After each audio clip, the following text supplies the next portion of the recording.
Hello students, this is Hetal Bhandari from HR Institute of Studies. Today we are going to continue with exercise 1.2 standard 6 NCERT chapter 1 knowing your numbers. Okay, let me read the question first.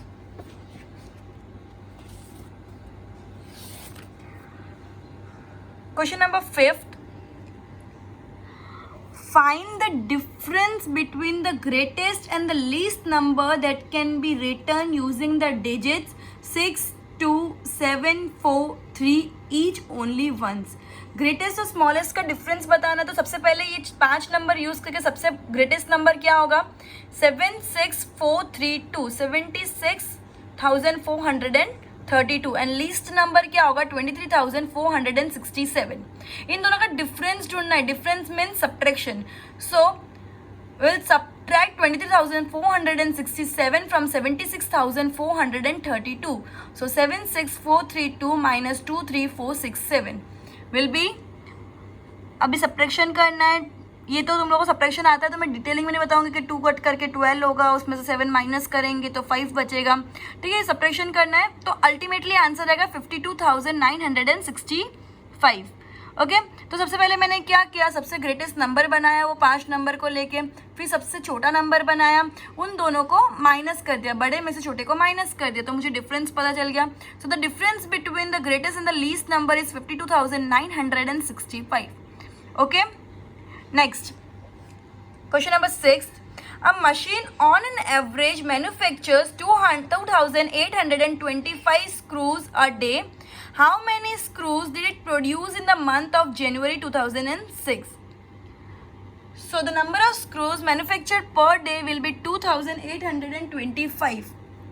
Okay, and how many days are there in January? January का पूछा, एक दिन में 2,825 screws बनाते हैं, ऐसा बोला है. तो टोटल पूरा जनवरी मिला के कितने स्क्रूज बनाते होंगे? सो जनवरी में कितने दिन होते हैं? 31 डेज होते हैं, राइट? तो 2,825 अगर एक दिन में बनाते तो 31 डेज में कितने बनाते होंगे? तो 2,825 इंटू 31 विल बी 87,575. क्या आएगा? 87,575. Okay, so 87,575 screws are manufactured in the month of January. क्या पूछा है कि एक दिन में अगर 2,825 स्क्रूज मैन्युफैक्चर होते हैं तो पूरे मंथ जनवरी में 31 डेज होते हैं, एक दिन में इतना, तो 31 डेज में कितना? ठीक है, तो 2,825 इंटू 31 डेज. एक का दिया है, ज़्यादा का ढूंढते हैं मल्टीप्लीकेशन. थर्ड स्टैंडर्ड से करते आ रहे, एक का दिया है, ज़्यादा का ढूंढना है, मतलब मल्टीप्लीकेशन. ठीक है, so answer will be 87,575 screws are manufactured in the month of January. Now next question. A merchant had rupees 78,592 with her. She placed an order for purchasing 40 radio sets at rupees 1,200 each.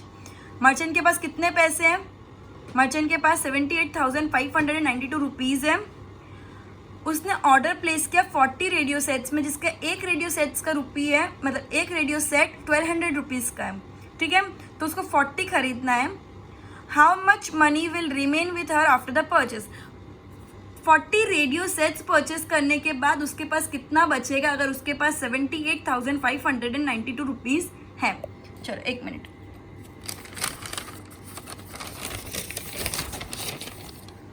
So money with the merchant 78,592 rupees. Cost of each radio set is rupees 1,200. तो cost of 40 radio sets कितना होगा? उसको 40 radio sets खरीदने थे, तो cost of 40 radio sets कितना होगा? 1,200 into 40, that will be 48,000 rupees. अब 48,000 का खर्चा किया. अपन यूजुअली शॉपकीपर के पास जाते, जितने का खर्चा किया, मम्मी ने अगर 100 रुपये दे के भेजे और 60 रुपीज़ का खर्चा हुआ, तो अपन 60 रुपीज़ दे के कितना चेंज लेंगे? 40 रुपीज़ लेंगे ना शॉपकीपर से. सिमिलरली इसके पास 78,592 रुपीज़ थे, इसने 48,000 का खर्चा किया, तो अल्टीमेटली इसके पास कितना रुपीज़ बचेगा? 30,592 रुपीज़ वापस लेगी, इसके पास इतना रुपीज़ वापस बचेगा. सो 78,592 में से मैंने 48,000 को माइनस कर दिया, तो मेरा 30,592 रुपीज़ बचा. So therefore 30,592 rupees will remain with her after the purchase. Okay, क्या करना है? कितना मनी है मर्चेंट के पास? उसमें से एक रेडियो सेट का 1200, तो 40 रेडियो सेट्स का 48,000 का खर्चा हुआ उसका। जितना था उसके पास पैसा, उसमें से जितना उसने खर्चा किया तो वो माइनस कर देंगे, तो अल्टीमेटली पता चल जाएगा कितना उसके पास बचा पैसा। Okay, go to the some.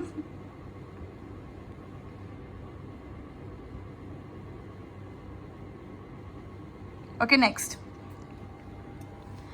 A student multiplied 7236 by 65 instead of multiplying by 56. By how much was his answer greater than the correct answer?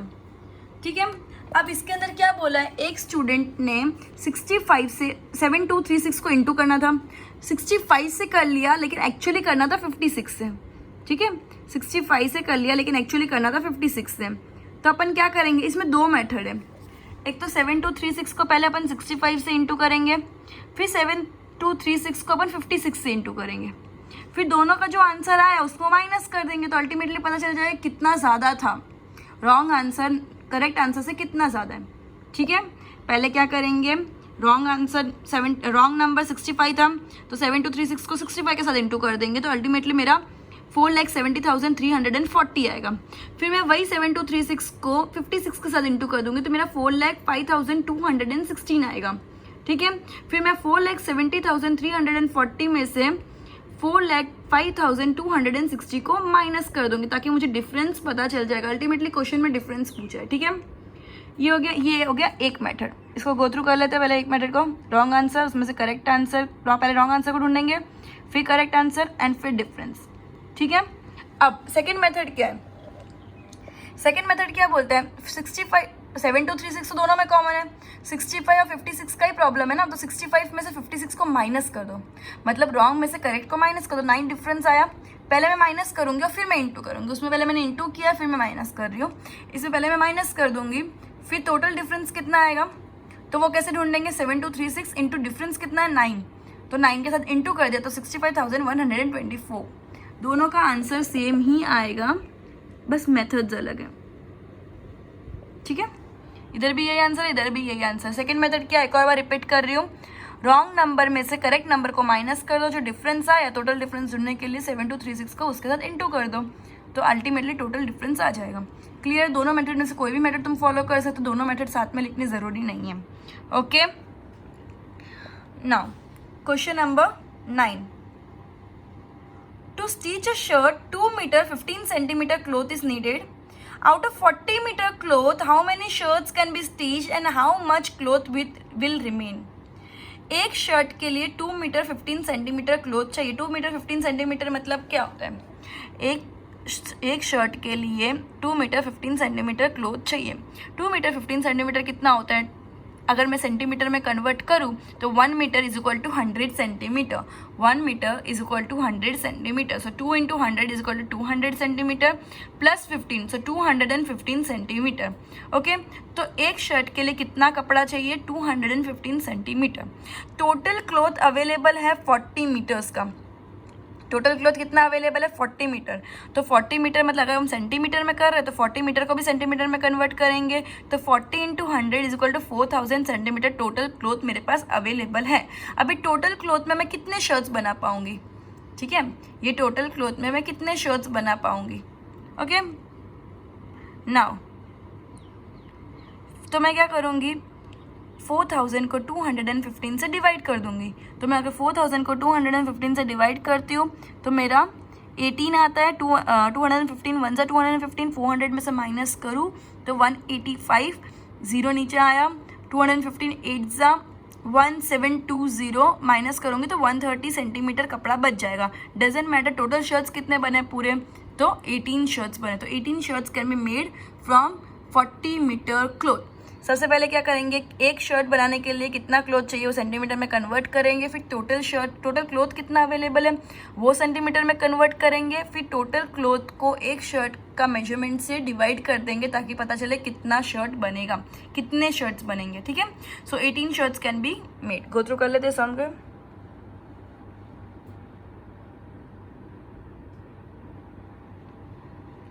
Okay, question number 10. Medicine is packed in boxes, each weighing 4 kg 500 grams. एक box का weight कितना है, 4 kg 500 grams. How many boxes can be loaded in a van which can not carry beyond 800 kgs? एक वैन में ऐसे कितने boxes डाल सकते हैं, और वैन की कैपेसिटी है 800 kgs. ओके, तो 1 kg is equal to 1000 grams. 4 kg 500 gram का एक बॉक्स है. तो अल्टीमेटली अगर मैं ग्राम में कन्वर्ट करूँ तो 4500 ग्राम का एक बॉक्स है, क्योंकि 1 kg is equal to 1000 gram, तो 4 kg is equal to 4000 gram. 4 kg is equal to 4000 gram plus 500 is equal to 4500 gram. Okay, मैंने कुछ नहीं किया, मैंने एक बॉक्स का जितना वेट था वो ग्राम में कन्वर्ट किया, दैट्स इट. फिर क्या बोला है कि 800 kg की कैपेसिटी है वैन की, तो 800 इंटू 1000 कितना हो जाएगा? 800 into 1000 is equal to 8 lakh grams. ठीक है, मैंने बाई मिस्टेक इधर 8 लिख दिया, तुम 800 इंटू 1000 करना. ठीक है, ओके. कैपेसिटी ऑफ वैन कितनी है? 8 lakh grams. Capacity of each box कितना है? 4500 ग्राम. वैन की कैपेसिटी है 8 लाख ग्राम एंड बॉक्स की कैपेसिटी है 4500 ग्राम्स. तो कितने बॉक्सेस आएंगे वैन के अंदर? तो अपन क्या करेंगे, 8 लाख को 4500 से डिवाइड कर देंगे. 4500 वन सा 4500, 3500 बचेगा, 35000 हो जाएगा, जीरो नीचे लेंगे. 4500 सेवन सा 31500, वापिस 3500 बचा, मैंने एक जीरो नीचे लिया, वापिस 4500 सेवन सा 31500, 3500 बच गया. 3500 ग्राम जितनी स्पेस बच गई, लेकिन मतलब नहीं है, बिकॉज नेक्स्ट बॉक्स अगर मैं रखूँ तो पूरा 4500 ग्राम मुझे वेट जगह चाहिए. ठीक है, जितनी जगह चाहिए. So 177 box can be loaded in the van. Again van की कैपेसिटी है 8 लाख ग्राम्स, बॉक्स की कैपेसिटी है 4500 ग्राम्स. अगर मैं वैन में कितने बॉक्सेस आएंगे वो मुझे देखना है, तो मैं 8 लाख को 4500 से डिवाइड करूंगी, तो मेरा 177 आया. So 177 boxes can be loaded in the van. Okay, understood. Next question. The distance between the school and the house of a student's house is 1 kilometer 875 meter. Every day she walks both ways. Find the total distance covered by her in 6 days. एक बार खाली school से घर जाए या घर से school आए, खाली एक बार अगर जाते हैं, डिस्टेंस खाली घर से स्कूल तक एक बार खाली जाने का 1 किलोमीटर 875 मीटर है. So the distance between the school and the house is 1 kilometre 875 metre. Okay, 1 kilometre is equal to 1000 metre. अब एक दिन का कितना डिस्टेंस होगा? एक दिन का ऑब्वियसली जाके उधर तो रहेंगे नहीं, वापस रिटर्न तो आएंगे, तो 2 वे डिस्टेंस हुआ. तो एक साइड जाने का डिस्टेंस 1875 मीटर है, तो आने जाने का डिस्टेंस कितना हुआ? इंटू 2 करूंगी मैं. आने जाने का डिस्टेंस कितना हुआ? इंटू 2 करूंगी. So distance covered each day will be 1875 into 2 is equal to 3750 metre. Unit लिखना कंपलसरी है, metre, centimetre, kilometre, gram, KG, जो भी हो यूनिट कंपलसरी है. ठीक है, सो मेरा 3750 मीटर आएगा. तो एक दिन का डिस्टेंस मेरा कितना आया? 3750 मीटर. अब मैं 6 दिन में कितना डिस्टेंस कवर करूंगी? तो अगर एक दिन का इतना, तो एक दिन का दिया है, ज़्यादा दिन का ढूंढना है, तो क्या करेंगे? मल्टीप्लीकेशन. तो 3750 into 6 that will be 22,500 metre. So 6 दिन में कितना डिस्टेंस कवर होगा? 22,500 मीटर्स. 6 दिन में कितना डिस्टेंस कवर होगा? 22,500 मीटर. अगेन एक स्कूल और घर के बीच में 1 किलोमीटर 875 मीटर का डिस्टेंस है. 1 किलोमीटर मतलब 1000 मीटर, मतलब स्कूल और घर के बीच में 1875 मीटर का डिस्टेंस है. क्लियर है? अब स्कूल से घर जाएंगे तो घर से स्कूल जाएंगे तो स्कूल से वापस घर आना पड़ेगा. एक दिन का डिस्टेंस 2 वे रहेगा.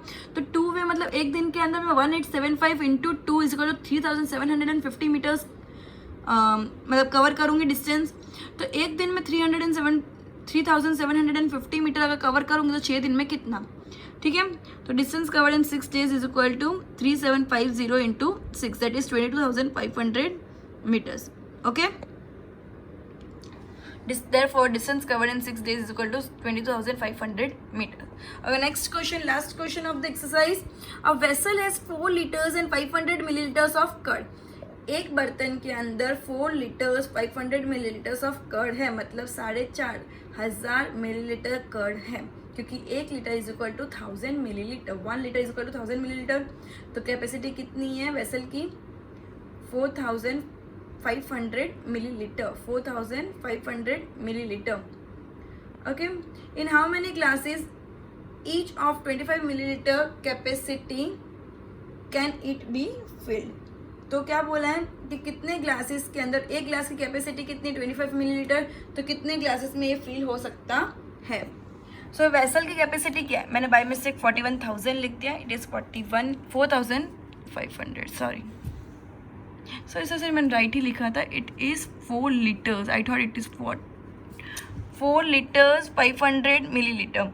कैपेसिटी कितनी है वेसल की, 4 litres 500 millilitres. 1 liter is equal to 1000 milliliter. So the capacity of the glass is 25 milliliter. So the number of glass that can be filled 4500 divide by 25 करेंगे, क्योंकि टोटल वेसल जो बड़ा बर्तन है जिसके अंदर 4500 मिलीलीटर का लिक्विड आया हुआ है, तो वो कितनी ग्लास में भरेगा, जो हर ग्लास 25 मिलीलीटर जितनी लिक्विड फिल कर सकती है।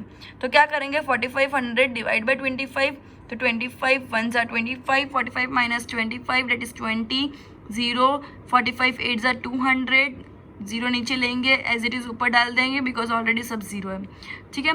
सो 180 glasses can be filled. Again repeat, capacity कितनी है वेसल की, 4 लीटर 500 मिलीलीटर। 1 लीटर मतलब 1000 मिलीलीटर, 1000 मिलीलीटर। कैपेसिटी कितनी है ग्लास की, 25 मिलीलीटर्स। तो ऐसे कितने ग्लास भरेंगे, वो पूरा बर्तन जो भरा हुआ है 4500 मिलीलीटर्स जितना लिक्विड का, ठीक है। तो उतना लिक्विड में कितनी ग्लासेस भरेगी, तो अगर एक ग्लास की कैपेसिटी है 25 मिलीलीटर्स, तो 4500 divide by 25 that is 180। So 180 glass can be filled from this vessel. Okay, goodbye for today. We'll continue with exercise 1.3 in the next lecture.